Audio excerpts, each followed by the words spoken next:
Hello everyone, welcome to my YouTube channel the political star. आज के इस video में हम मार्क्सिस्ट लेनिनिस्ट अप्रोच के फंडामेंटल आइडियोलॉजिकल बेसिस को डिस्कस करेंगे। इसके पिछले वीडियो में मैंने मार्क्सिस्ट लेनिनिस्ट अप्रोच क्या है इसके बारे में आपको बताया है। आप पहले वो वीडियो देखिए, उसके बाद आप इस वीडियो पर आइएगा। तो चलिए शुरू करते हैं।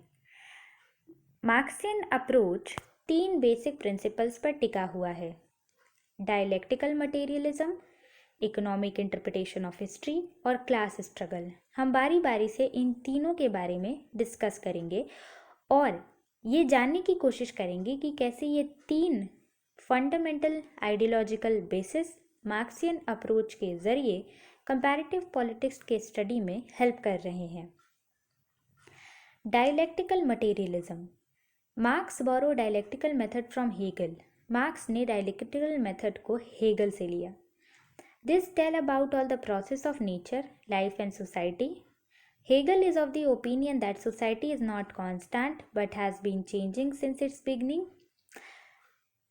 ये जो हेगल का डायलेक्टिकल मेथड है वो हमें नेचर के प्रोसेस, लाइफ और सोसाइटी के बारे में बताता है। हेगल का ये ओपिनियन था कि जो सोसाइटी है वो कंटिन्यूअस नहीं है, यानी कि एक ही सोसाइटी या एक ही सिस्टम सोसाइटी के अंदर कंटिन्यू नहीं कर रही, बल्कि वो शुरुआत से ही एक चेंज में है, यानी कि एक इवोल्यूशनरी प्रोसेस में है। हर एक पॉलिटिकल सिस्टम कुछ समय के बाद अपने आप को चेंज कर रहा है। In Hegelian term, a thesis produce antithesis which culminate into synthesis। जैसा कि मैंने पिछले वीडियो में बताया था कि एक थीसिस यानी कि एक फिलॉसफी अपने विरुद्ध एक एंटी थीसिस यानी कि अपने विरुद्ध एक दूसरे फिलॉसफी को जन्म देती है और फिर इन दोनों के स्ट्रगल के कारण एक नए फिलॉसफी, एक नई आइडियोलॉजी का जन्म होता है, जिसको हम सिंथेसिस कह सकते हैं।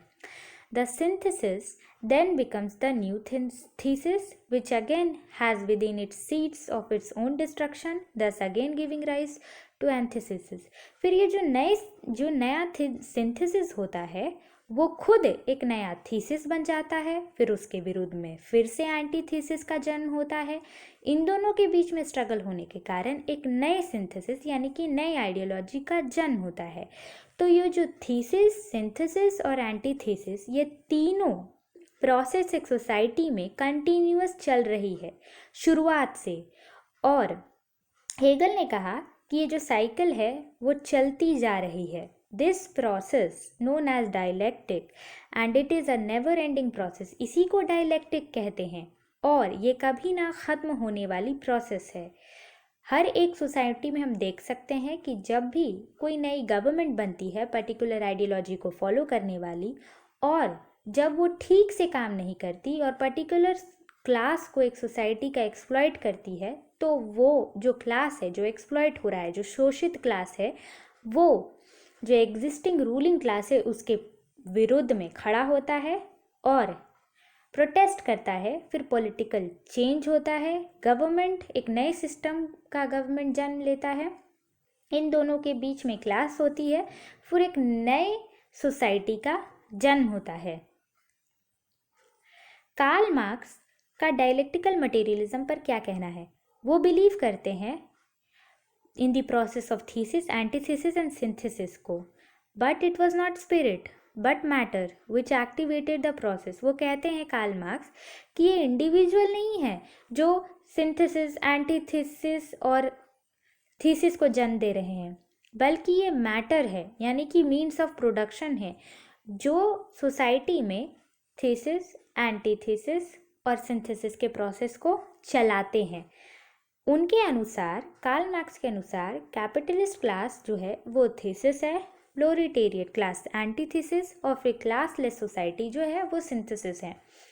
जैसा कि मैंने बताया कि जो कैपिटलिस्ट क्लास है वो थीसिस है, उसके विरुद्ध में प्रोलेटेरिएट जो शोषित क्लास है वो एंटीथीसिस होंगे, और फिर इन दोनों के बीच में स्ट्रगल होगा और फाइनली जब प्रोलेटेरिएट क्लास कैपिटलिस्ट क्लास को हटाने में सक्षम हो जाएंगे तो फिर एक नए क्लासलेस सोसाइटी का जन्म होगा, जिसको हम सिंथेसिस कह सकते हैं।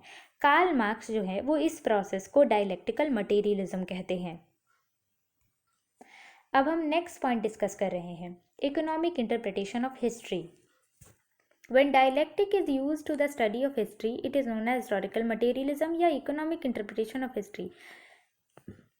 जब हम डायलेक्टिक मेथड को हिस्ट्री को पढ़ने में यूज़ करते हैं तो वो हिस्टोरिकल मटेरियलिज्म या इकोनॉमिक इंटरप्रिटेशन ऑफ हिस्ट्री कहलाती है।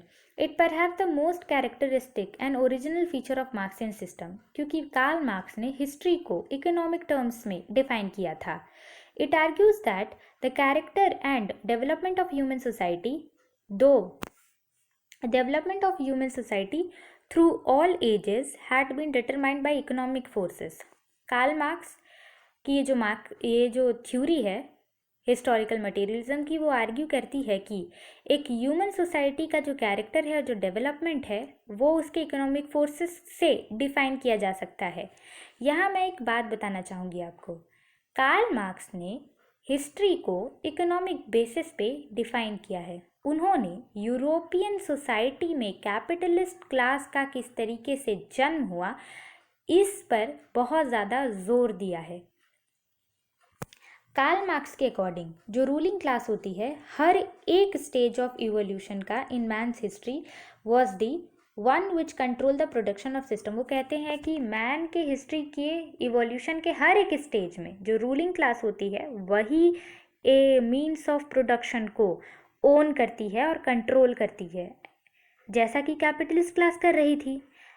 और जब ये प्रोलेटेरिएट यानी कि जो वर्किंग क्लास है वो सक्सेसफुल हो जाते हैं, बॉर्गियोजी यानी कि जो मिडिल क्लास है जिनका एम है मीन्स ऑफ प्रोडक्शन का एक्सपेंशन और प्रॉफिट, जो अपने लिए काम करते हैं और इन प्रोलेटेरिएट को एक्सप्लॉइट करते हैं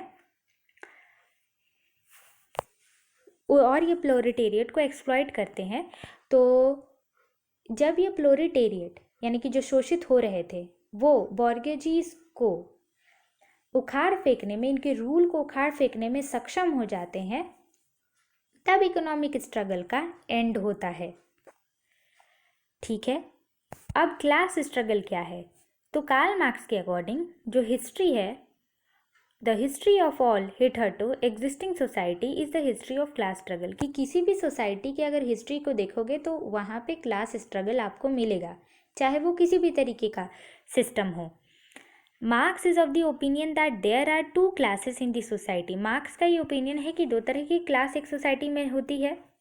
the basis is economic basis, और इन दोनों के बीच में हम डिफरेंसेस इकोनॉमिक बेसिस से क्रिएट कर सकते हैं। Out of these one class has economic power. इन दोनों में एक क्लास के पास इकोनॉमिक पावर होता है जिसको मार्क्स ने कहा है हैव, है ना, और जिनके पास इकोनॉमिक पावर होता है वही मीन्स ऑफ प्रोडक्शन को ओन करती है। मार्क्स उस क्लास को हैव कहते हैं और जो क्लास के पास मीन्स ऑफ प्रोडक्शन नहीं होता उसको वो हैव नॉट्स कहते हैं।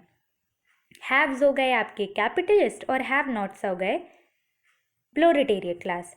Both classes have different interests, so the struggle between them will continue up to when the proletariat had succeeded in overthrowing the bourgeoisie and the means of production would be abolished and no class would have power to oppress another।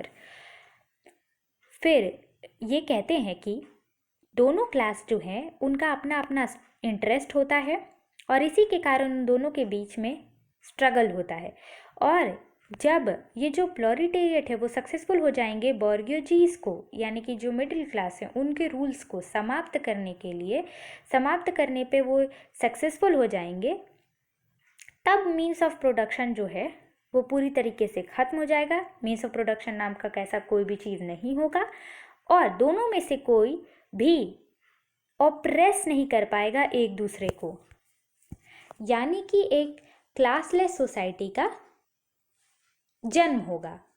तो ये था fundamental ideological basis of Marxian approach, जो कि comparative study करने में मदद कर रहा है डिफरेंट सोसाइटी के गवर्नमेंट के बारे में। अब हम नेक्स्ट वीडियो में लेनिन के व्यू को डिस्कस करेंगे। होप आपको समझ में आएगा।